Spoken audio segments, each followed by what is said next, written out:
سب زکوٰۃ ہم کنہیں نہیں دے سکتے، کیا کہتے ہیں آپ؟ بسم اللہ الرحمن الرحیم۔ قرآن عزیز میں جو رب تعالیٰ نے مصارفین زکوٰۃ کا ذکر کیا ان کا وہ حق ہے، ان کے علاوہ زکوٰۃ کا حکم یہ ہے کہ آپ جس کو زکوٰۃ پے کر رہے ہیں اس کو اس مال کا مالک بنانا ہوتا ہے۔ صحیح۔ اور پھر ایک بات کی گئی کہ جب آپ زکوٰۃ دیں تو یہ ضروری نہیں کہ اس سے بائی نیم کہیں کہ یہ زکوٰۃ ہے، اس کی سیلف ریسپیکٹ جو ہے وہ مجروح ہوگی۔ پہلے اچھا علامہ صاحب ایک چیز کی تصحیح کر دیں میری یہاں پہ، کیونکہ میں نے کچھ لوگوں سے سنا ہے وہ کہتے ہیں کہ صدقہ جب کسی کو دو تو اس کو بتاؤ یہ صدقہ ہے، جی جی، کیونکہ آپ اپنی جو آپ کی سر بلا ہے یا جو مشکل ہے آپ اس کو اتار رہے ہیں وہ صدقے کی صورت میں، تو کیا صدقے کے بارے میں بتانا ضروری ہے؟ ہرگز نہیں، ہرگز نہیں ہے۔ اچھا اس میں نہیں ہے۔ دیکھیں جب آپ اپنے سر سے صدقہ دے کے بلائیں اتار رہے ہیں تو اس کا ہرگز مطلب نہیں ہے کہ جو غریب اور مجبور ہے اس کے سر ڈال رہے ہیں، نہ نہ نہ، بلاؤں کا ٹالنا، حل المشکلات دافع البلیات اللہ کی ذات ہے،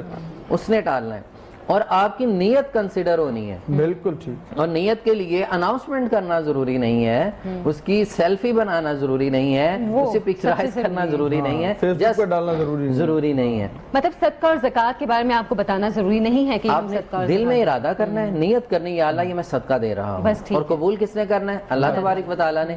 دائیں ہاتھ سے دیں، بائیں کو پتہ نہ چلے، یہ اصول رکھنا ہے، اور جسے دی جا رہی ہے اس کی سیلف ریسپیکٹ کا آپ نے خیال رکھنا ہے۔ آج وہ گدھا ہے کل وہ بادشاہ بھی ہو سکتا ہے، اور اس طرح تلک الایام نداولها بین الناس، رب تعالیٰ فرماتے ہیں یہ دن ہم پھیرتے رہتے ہیں، آج ہم دینے والے ہیں، اللہ نہ کرے کبھی ایسا ہو کہ یہ ہاتھ بھی دستے سوال بن جائے۔ تو اس سے بچنے سے پہلے یہ ہے کہ جب ہم دے رہے ہیں تو یا اللہ ہمیں دینے والوں میں رکھ، عطا کرنے والوں میں، کھلانے والوں میں شامل کر لے۔ تو زکوٰۃ کا معاملہ بھی یہ ہے، تو آپ نیت کریں گے، اور نیت دل کے ارادے کا نام ہوتا ہے، اور رب تعالیٰ دل کے ارادے سے خوب واقف ہے، وہ خوب جانتا ہے کہ آپ کتنی دے رہے ہیں، کس کو دے رہے ہیں، اور کس نیت سے دے رہے ہیں۔ تو لہٰذا زکوٰۃ پے کرتے وقت صرف نیت کریں گے، بتانا بھی ضروری نہیں، اس کو مالک بنانا ضروری ہوا کرتا ہے۔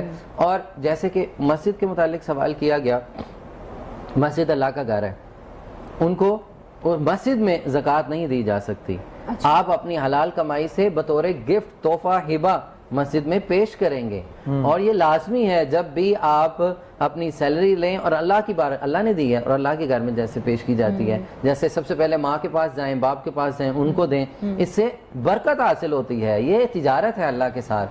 جب آپ ماں باپ کی دعائیں لیں گے تو آپ کے مال میں برکت آ جائے گی، جب اللہ کے گھر کا حصہ نکال دیں گے مال میں برکت آ جائے گی۔ اسی طرح ایک بڑا ایک خاص سوال ہے جو عارف صاحب نے جس طرف توجہ دلائی، سادات کو زکوٰۃ نہیں دی جا سکتی، صحیح، سادات سے بنو ہاشم کو زکوٰۃ نہیں دی جا سکتی، آل عقیل ہیں، آل علی ہیں، اور مزید جو آل عباس ہیں، ان کو زکوٰۃ ہرگز نہیں دی جا سکتی۔